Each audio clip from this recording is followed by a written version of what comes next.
پھر فرمایا حضرت جابر رضی اللہ تعالیٰ عنہ سے روایت ہے کہ ایسا کبھی نہیں ہوا کہ رسول اللہ صلی اللہ علیہ وسلم سے کچھ مانگا گیا ہو اور آپ نے فرمایا ہو کہ میں نہیں دیتا۔ حضرت انس رضی اللہ تعالیٰ عنہ فرماتے ہیں کہ رسول اللہ صلی اللہ علیہ وسلم کل کے لیے کوئی چیز اٹھا کر نہیں رکھتے تھے۔ گھر میں سونا چاندی رکھنے کا سوال ہی نہیں تھا۔ حدیث میں آتا ہے کہ ایک مرتبہ آپ نماز کے لیے تشریف لائے، نماز کے بعد تیزی سے اٹھ کر گھر میں تشریف لے گئے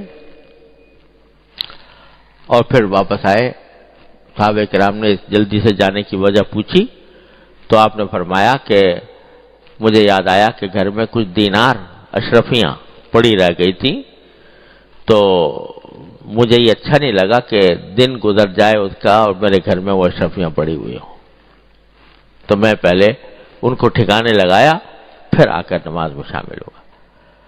تو گھر میں کوئی چیز اٹھا کر نہیں رکھتے تھے۔ حضرت عبداللہ ابن عباس رضی اللہ تعالیٰ عنہ کا بیان ہے کہ رسول اکرم صلی اللہ علیہ وآلہ وسلم سب سے زیادہ سخی تھے، خاص کر ماہ رمضان میں تو بہت ہی سخی ہو جاتے تھے۔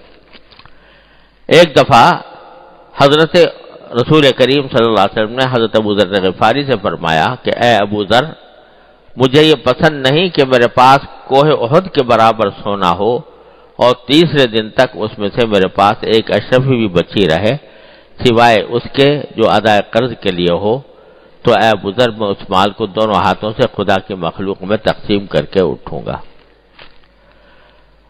یہاں بھی روایت مختصر ہے، پورا واقعہ اس طرح ہے کہ ایک مرتبہ نبی کریم سرور عالم صلی اللہ علیہ وسلم حضرت ابو ذر غفاری رضی اللہ تعالیٰ عنہ کے ساتھ کہیں جا رہے تھے۔ صحابہ کرام بھی ہر گلیرہ رنگ و بوئے دیگر، ہر صحابی کا الگ رنگ تھا۔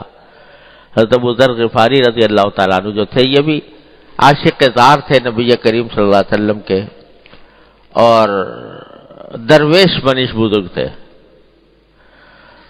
تو ایک مرتبہ کہتے ہیں، خود اپنا واقعہ سناتے ہیں کہ میں رسول کریم صلی اللہ علیہ وسلم کے ساتھ چل رہا تھا، تو اچھا، اور میں نے شام کا وقت تھا،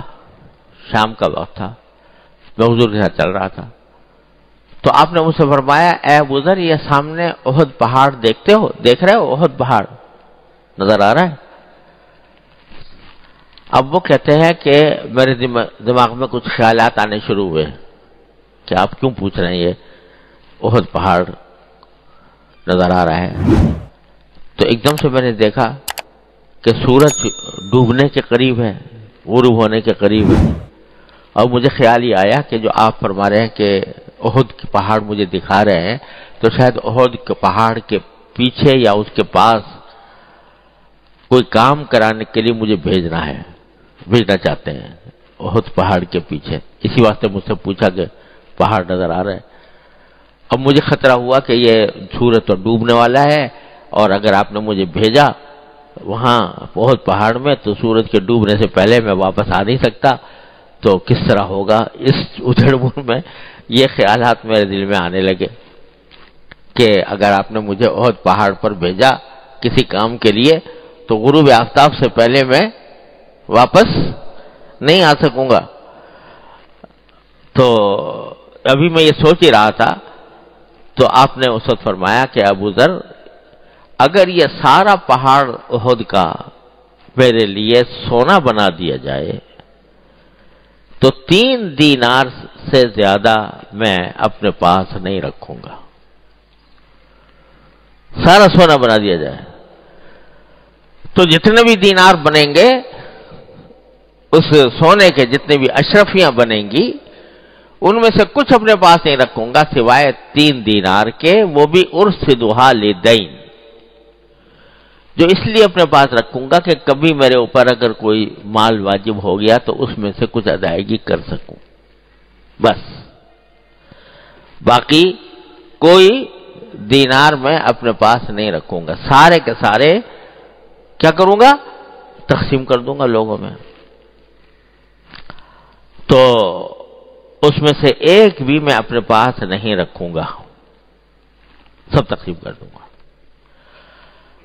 یہی وجہ ہے کہ حضرت ابو ذر غفاری رضی اللہ عنہ کا مسلک ہی یہ تھا، ان کا وہ یہ کہتے ہیں کسی بھی انسان کو 3 دینار سے زیادہ اپنے پاس رکھنا جائز نہیں، اس سے زیادہ اگر آئے گا تو اس کو اللہ کے راستے میں خرچ کرنا ضروری ہے۔ لیکن یہاں رسول کریم صلی اللہ علیہ وسلم نے اپنا بتایا تھا کہ میں ایسا کروں گا، لیکن یہ واجب نہیں کیا کہ دوسرے لوگوں کو بھی ایسا ہی کرنا چاہیے۔ دوسروں کے اوپر تو یہ کہہ دیا بھائی زکوٰۃ واجب ہو گئی، زکوٰۃ ادا کر دی تو بس جو شریعت کا حق تھا وہ ادا ہو گیا، باقی اس سے زیادہ خرچ کرنا لازم نہیں۔ اچھا ہے کہ کرے لیکن لازم نہیں۔ لیکن خود کا عمل یہ تھا، اگر سارا احد کا پہاڑ سونے کا بنا دیا جاتا تو فرمایا کہ میں 3 سے زیادہ نہیں رکھوں گا، اور وہ بھی اس لیے تاکہ اگر کبھی میرے ذمے کسی کا کوئی دین آ جائے تو اس دین کو میں ادا کر سکوں۔ پھر آگے فرمایا کہ ایک دن رسول کریم سرور عالم صلی اللہ علیہ وآلہ وسلم کے پاس 6 اشرفیاں تھیں، 4 تو آپ نے خرچ کر دی اور 2 آپ کے پاس بچ رہی۔ اشرفی جو ہے نا سونے کے دینار، اور اشرفی ایک چیز ہوتی ہے، تو 6 تھیں سونے کی تھیں، 4 خرچ کر دی اور 2 آپ کے پاس بچ رہی۔ ان کی وجہ سے آپ کو تمام رات نیند نہ آئی کہ 2 اشرفیاں میرے پاس بچی ہوئی ہیں، ابھی تک میں کہیں خرچ نہیں کر سکا، اس کی وجہ سے رات بھر نیند نہیں آئی۔ اللہ! ام المؤمنین حضرت عائشہ صدیقہ رضی اللہ تعالیٰ عنہ نے عرض کیا کہ حضرت معمولی بات ہے، 2 دینار ہیں، رات میں گھر میں رہ گئے ہیں، کوئی ایسی پریشانی کی بات نہیں ہے، معمولی بات ہے، صبح کو ان کو خیرات کر دیجیے گا۔ حضور اکرم صلی عالم صلی اللہ علیہ وسلم نے فرمایا، اے حمیرہ! حمیرہ حضرت عائشہ صدیقہ رضی اللہ تعالی عنہا کا لقب رکھا ہوا تھا، آپ نے محبت کا لقب۔ تو اے حمیرہ، کیا خبر میں صبح تک زندہ رہوں یا نہ رہوں؟ تم کہہ رہی ہو کہ رات میں اگر 2 دینار بچ گئے تو کیا حرج ہے، آپ صبح کو خیرات کر دیجیے گا، لیکن مجھے کیا معلوم، مجھے کیا یقین کہ صبح تک میں زندہ رہوں گا یا نہیں رہوں گا۔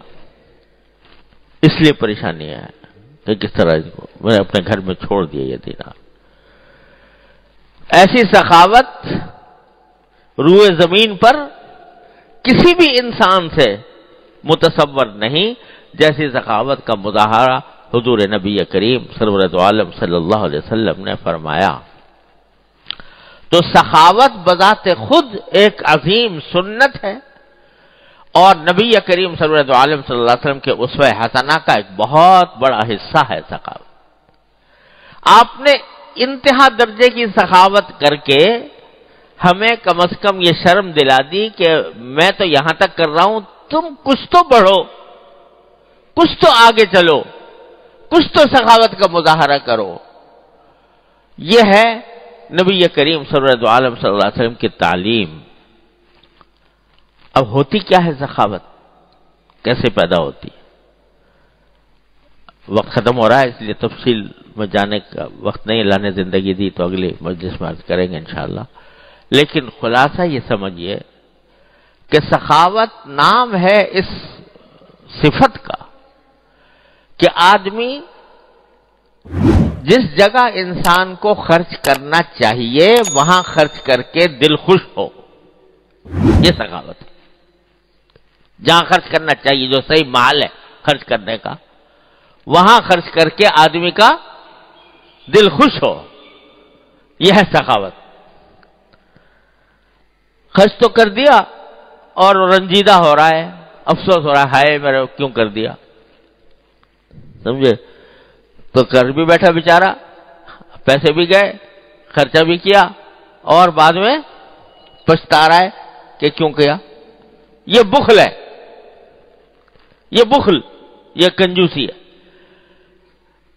اور خرچ کیا اور دل خوش، الحمدللہ اللہ تعالیٰ نے جو نعمت عطا فرمائی تھی اس کو مجھے اللہ تعالیٰ نے صحیح مصرف میں صحیح جگہ پر خرچ کرنے کی توفیق عطا فرمائی، اس پر دل خوش ہو رہا ہے، یہ سخاوت۔ اور خوب سمجھ لو کہ سخاوت ضروری نہیں کہ لاکھوں میں ہوگی تو سخاوت ہوگی، ہزاروں میں ہوگی تو سخاوت ہوگی۔ ارے ایک پیسہ بھی ہوگا اور خوش دلی سے ہوگا، اخلاص کے ساتھ ہوگا، اللہ کو راضی کرنے کے لیے ہوگا، تو ایک پیسہ بھی ہوگا، ایک آنا بھی ہوگا، تو وہ سخاوت ہے۔ اور 1,00,000 ہے اور تنگ دلی کے ساتھ ہے، 1,00,000 ہے اور دکھاوے کے لیے ہے، کوئی ایک دمڑی کے برابر بھی سخاوت اس کو چھو کے بھی نہیں گزری، وہ محض دکھاوا ہے، اس کا کوئی اجر بھی نہیں، کوئی ثواب بھی نہیں، اور کوئی اچھی صفت بھی نہیں۔ تو سخاوت کا مطلب کیا ہوا کہ صحیح مصرف پر خرچ کر کے انسان کو سرور حاصل ہو، الحمدللہ میرا یہ پیسہ صحیح جگہ پر لگ گیا، یہ سخاوت۔ اب اس کا کچھ حصہ واجب ہوتا ہے، فرض ہوتا ہے، کچھ حصہ سنت ہے، کچھ حصہ مستحب ہے، یہ اس کے اندر تفصیلات ہیں، لیکن اس کا اصل جو اس کی جڑ ہے وہ یہ کہ مال کی محبت ایسی نہ ہو جو انسان کو صحیح مصرف پر خرچ کرنے میں رکاوٹ بنے۔ یہ چیز ہے جو حاصل کرنے کی ہے، جو سنت ہے نبی کریم صلی اللہ علیہ وسلم کی۔ کس طرح حاصل ہو؟ اللہ تعالیٰ اپنی رحمت سے دعا کرو ہم سب کو اللہ تعالیٰ